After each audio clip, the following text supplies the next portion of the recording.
والفجر وليال عشر والشفع والوتر والليل إذا يسر هل في ذلك قسم لذي حجر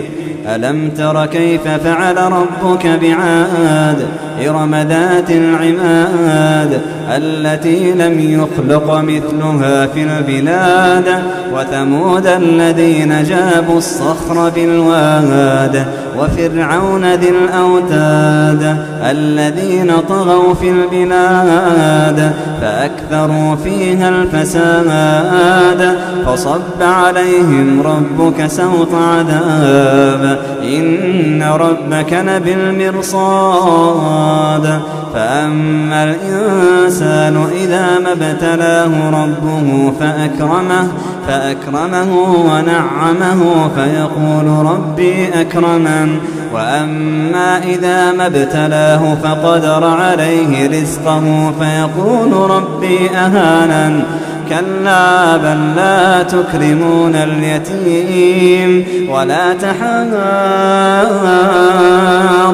على طعام المسكين وتأكلون التراث أكلا لما وتحبون المال حبا جما كلا إذا دكت الأرض دكا دكا وجاء ربك والملك صفا صفا وجاء ربك والملك صفا صفا وجاء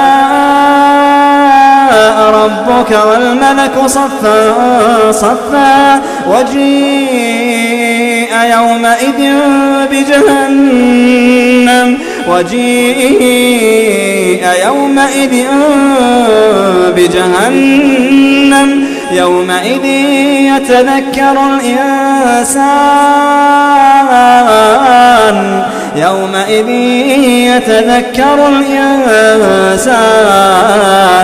يومئذ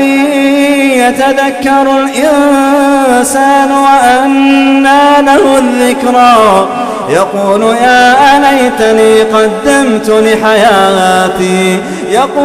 يا ليتني قدمت لحياتي فيومئذ لا يعذب عذابه أحدا ولا يوثق وثاقه أحدا يا أيتها النفس المطمئنة ارجعي إلى ربك راضية مرضية فادخلي في عبادي وادخلي جنتي.